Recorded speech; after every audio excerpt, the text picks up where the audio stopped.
మే మాసం వచ్చేసింది. మనం ఎంతగానో ఎదురుచూసిన మధుర ఫలాలు మార్కెట్ల నిండుగా దర్శనమిస్తున్నాయి.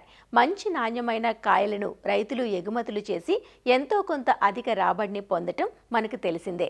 అయితే పశ్చిమాసియా ప్రాంతంలో ఉన్న యుద్ధ వాతావరణం వల్ల ఈ ఏడు కొంత ఎగుమతులు తగ్గాయనే చెప్పాలి. ఇతర ప్రాంతాలకు ఎగుమతులు చేయాలంటే నిబంధనలు మరింత కఠినతరంగా ఉంటాయి కాబట్టి చెట్లకు అందించే పోషకాలు, పిచికారీ చేసే మందుల పట్ల అప్రమత్తంగా ఉండాలి. అలానే మున్ముందు కాలంలో మామిడి తోటల అభివృద్ధికి క్రొత్తగా మామిడి తోటలు పెంచే రైతులకు కొన్ని అవగాహన కార్యక్రమాలు నిర్వహిస్తున్నాము అంటున్న నూజివీడు మామిడి పరిశోధన స్థానం ప్రధాన శాస్త్రవేత్త డాక్టర్ కనక మహాలక్ష్మితో మా ప్రతినిధి శ్రీనివాస్ ముఖాముఖి ఇప్పుడు చూద్దాం. వేసవి అంటే మామిడి సీజన్. పళ్ళల్లో కల్లా మామిడి అనేది ఎక్కువ మంది ఇష్టపడే పండు. అయితే ఈ మామిడి పండు సాగు చేసే రైతులు ప్రస్తుతం కోతల దశలో ఉంది. ఈ మామిడి పంటను ఎట్లా ఎగుమతి చేసుకోవాలి, అలాగే రైతులు ఎవరిని అప్రోచ్ అవ్వాలి అన్న అంశాలను మనతో మాట్లాడేందుకు నూజివీడు మామిడి పరిశోధనా కేంద్రం ముఖ్య శాస్త్రవేత్త కనక మహాలక్ష్మి ఉన్నారు. ఆవిడతో మాట్లాడదాం. మేడం, ప్రధానంగా ఎన్ని వేల హెక్టార్లో ఈ మామిడి సాగు అనేది జరుగుతుంది? సుమారుగా మనకు వచ్చేసి 32,000 హెక్టారుల్లో మనకి సాగు అవుతా ఉందండి. అంటే ఈ ప్రాంతంలో ముఖ్యమైన రకాలైనటువంటి నూజివీడులో చూసుకున్నట్లయితే చిన్న రసాలు కానీ, బంగినపిల్లి, తోతాపురి, అలాగే నూజివీడు తీయమావిడి, ఇలాంటి వివిధ రకాలైనటువంటి. అయితే మనకి ఎక్స్పోర్ట్కి వెళ్ళేసరికి మాత్రం ముఖ్యంగా బంగినపిల్లి రకాలే ఎక్కువగా ప్రజెంట్ ఇప్పుడు స్టార్ట్ అయింది. ఎక్స్పోర్ట్ కూడాను ఎక్కువగా యూకే కానీ, కెనడా, యుఎస్ఏ, అలాగే జర్మనీ కూడాను ఈ యొక్క ఇది తీసుకుంటా ఉన్నది. మన ఫ్రూట్ అంటే ఇష్టపడతా ఉన్నారు. ప్రజెంట్ ఉన్న సిచ్యువేషన్లో ఈ బంగినపిల్లితో పాటు కొంతమంది మన ఇండియన్స్ ఎక్కడైతే ఎక్కువ సెటిల్ అయి ఉన్నారో ఆ దేశాల్లో వాళ్ళు చిన్న రసం కూడా కావాలి అనేసి అడుగుతూ ఉన్నారు. కాబట్టి ఎక్కడైనా మంచి క్వాలిటీ ఫ్రూట్ ఉన్నట్లయితే మేము పదే పదే చెప్తున్నాం కూడాను. అలాగే డిపార్ట్మెంట్ వాళ్ళు కూడాను ఇప్పుడు ఎవరి దగ్గరైనా మంచి క్వాలిటీ ఫ్రూట్ ఉంది మా దగ్గర, అలాగే కవర్లు కట్టి ఉన్నది, మంచి తయారీకి రావడానికి సిద్ధంగా ఉన్నది అనుకున్న రకాల గురించి తప్పకుండా మీరు మీ దగ్గరలో ఉన్న హెచ్ఓస్, హార్టికల్చర్ ఆఫీసర్స్ని కాంటాక్ట్ చేయండి. వాళ్ళ దగ్గర ఈ ఎక్స్పోర్టర్స్ యొక్క నెంబర్స్ ఉంటాయి. మీరు డైరెక్ట్గా వాళ్ళని కలిసి వాళ్ళ ద్వారా మీ తోటల్లో ఉన్న రకాలకి సుమారుగా మినిమం ఈరోజు కూడాను ₹1,00,000 తీసుకుంటున్నారు ఎగుమతి. అయితే వాళ్ళు కవర్లు కట్టి ఉన్న అంటే ఫ్రూట్ని కానీ, లేదంటే మంచి క్వాలిటీ ఉన్న కాయలకి ₹1,00,000 తగ్గకుండానే ఇస్తున్నారు. ఇంతకుముందు కూడా ఒక ఫార్మర్ని ఇక్కడ అడిగినప్పుడు కూడాను ఆయనైతే ₹1,50,000 వరకు నాకు పడిందని చెప్పి ఉన్నారు. కానీ మన రైతులు కొంతమంది ఏంటంటే ఇప్పటికీ ధర లేదు, మార్కెట్లో పడిపోతుంది అనేది ఉన్నది. కానీ క్వాలిటీ ఉన్న ఫ్రూట్కి మాత్రము ఎప్పుడూ ధర అనేది బాగుంది. ఇతర దేశాల్లో ఎగుమతి అవుతుంది అంటున్నారు. కానీ ప్రస్తుతం ఉన్న యుద్ధ పరిస్థితుల నేపథ్యంలో ఎగుమతుల్లో ఏమైనా ఇబ్బందులు ఉన్నాయి మేడం? సజావుగా జరుగుతున్నాయి? ఇప్పుడు ఎవరైనా దుబాయ్ కానీ అటు ఎక్స్పోర్ట్ చేసే వాళ్ళు మాత్రము ఈ యొక్క ఫ్లైట్ ఛార్జెస్, కార్గో ఛార్జెస్ పెరగటం వల్ల కొద్దిగా వర్కౌట్ అవటం కష్టం అనేది చెప్తా ఉన్నారు. అంతకుమించి మిగిలిన దేశాలకైతే వెళ్ళటానికి బాగానే ఉంది. కాబట్టి మనం మా రీసెర్చ్ సెంటర్ నుంచి కూడాను, మా యూనివర్సిటీ నుంచి కూడా మేము పదే పదే చెప్తున్నది ఏంటంటే క్వాలిటీ అనేది ఇంపార్టెంట్. క్వాలిటీ అనేది ఎలా వస్తుంది? ఎక్కువగా ఏదో ఎరువులు వేసేస్తేనో లేదా పురుగు మందులు కొడితేనో క్వాలిటీ అనేది రాదు. ముందు నుంచి కూడాను ఈ యొక్క మైక్రోన్యూట్రియంట్, సూక్ష్మధాతువుల యొక్క లోపం లేకుండా చూసుకోవటం ఒకటి, అలాగే సరిగ్గా ప్రూనింగ్ చేయటం ఒకటి. పెద్ద పెద్ద తోటలు ఉంటున్నాయి కొన్ని ప్రాంతాల్లో. మనం ఎక్కువ కొన్ని చోట్ల మనం చూస్తూనే ఉన్నాం 50 ఏళ్ళు 60 ఏళ్ళు.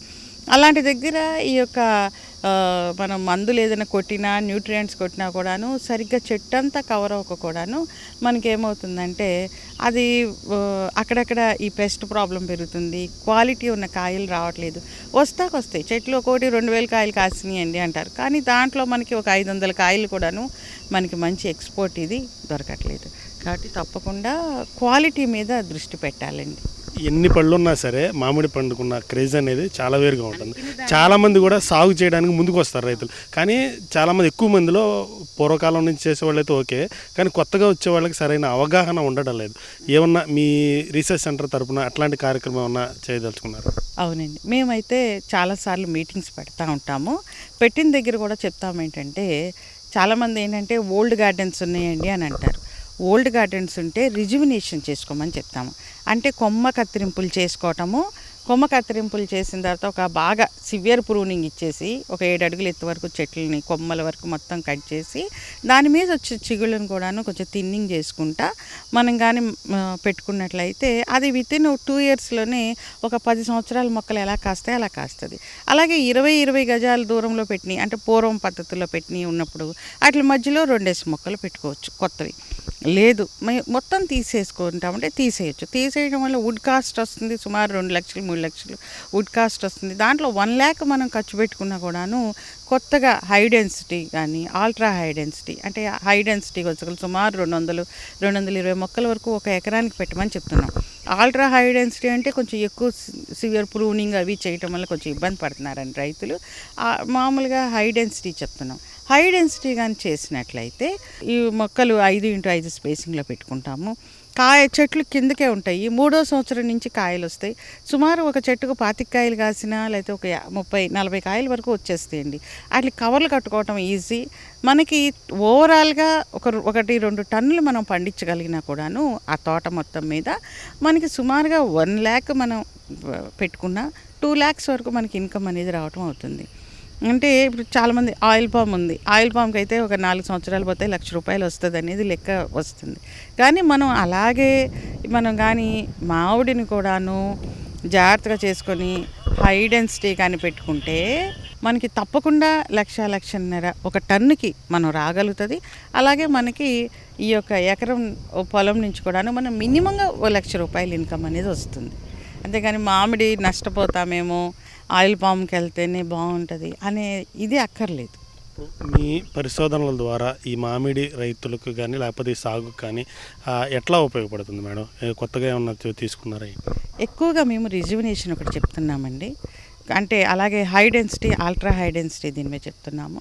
న్యూట్రియంట్ మేనేజ్మెంట్, మొక్కలకి కావాల్సిన సూక్ష్మధాతువులు ఎప్పుడెప్పుడు అందించాలి, ఎలా చేయాలని మా పరిశోధన నుంచి వచ్చిన అవుట్కమ్ని మేము చాలా వరకు మీటింగ్స్లో అట్లా చెప్తా ఉన్నాము. అంతేకాకుండా ఈ నల్ల తామర పురుగు నివారణకు కానీ లేదంటే ఈ యొక్క హాపర్ పాపులేషన్ తగ్గించడానికి కానీ మరి అలాగే ఇప్పుడు కాయపుచ్చు అనేది వస్తుంది, దానికి ఎలా మనం చేసుకోవాలి. పండు ఈగకైతే మా స్టేషన్ నుంచే ల్యూర్స్ కూడాను మేము ప్రొడ్యూస్ చేస్తున్నాం. అంటే ఈ పండు ఈగ అనేది ఇప్పుడు ప్రజెంట్ ఈ మే నెలలో అధికంగా ఉంటుంది మామిడిలో. దాని నివారణకి మనం లింగాకర్షక బుట్టలు ఇవ్వటము, దాంతోపాటు ఈ ల్యూర్స్ బిస్కెట్స్ అంటారు రైతులు, దాన్ని కూడా సప్లై చేయటం అని జరుగుతుంది. అంటే అది కూడాను కాస్ట్ బేసిస్ చేసినా కూడాను ₹40 అలా ఉంటుంది ఒక బిస్కెట్. అయినా సరే రైతులకు అందుబాటులో ఉండాలి అనేసి దాని తయారీ కానీ దానికి కానీ సమంగా ఉండేటట్లుగానే చేస్తాను. అంటే ఇవన్నీ కూడాను అంటే ఒక పండు ఈగ సుమారు 200 గుడ్లు పెట్టి ఎన్ని కాయలను నష్టపరుస్తుందో మనం ఆలోచించుకున్నట్లయితే మన పరిశోధనా స్థానం నుంచి మనం ఇచ్చిన ఈ ల్యూర్స్ వలన కవర్స్ని ఎంకరేజ్ చేయటం వల్ల వీటి వల్ల మనం ఎంతో ప్రోడక్ట్ని వేస్ట్ కాకుండా మనం రక్షించుకోగలుగుతున్నాం. అలాగే ఎన్నో టన్స్ ఆఫ్ మ్యాంగో మనకి ఈరోజు సేఫ్గా మార్కెట్ దాకా చేరగలుగుతుంది అంటే మా యొక్క ఇంటర్వెన్షన్ అయినటువంటి కవర్స్ తొడగటం కానీ ల్యూర్స్ పెట్టడం, న్యూట్రియంట్ మేనేజ్మెంట్, ఇరిగేషన్ మేనేజ్మెంట్ ఇవన్నీ కూడాను మా స్టేషన్ నుంచి మేము ఇచ్చిన అవుట్కమ్సే. మామిడి సాగు విస్తీర్ణం ఇంకా పెంచాలంటే ఏం చేయాలంటారు మేడం? మామిడి సాగు కూడా పెరగాలి అన్నప్పుడు క్వాలిటీ ప్లాంటింగ్ మెటీరియల్ని ఇవ్వటము, అలాగే ఈ హై డెన్సిటీకి వేసుకునే రైతులకి ప్రోత్సాహకాలు ఇవ్వటము, మరి అలాగే ఫెర్టిలైజర్స్ కానీ మనం ఆయిల్ పామ్కి ఎలాంటి సబ్సిడీలు ఇచ్చి మన రైతుల్ని ఎలా ప్రోత్సహిస్తున్నామో అలాగే మామిడికి కూడాను ప్రోత్సాహాలు ఇచ్చినట్లయితే తప్పకుండా రైతులు ముందుకు వస్తారు.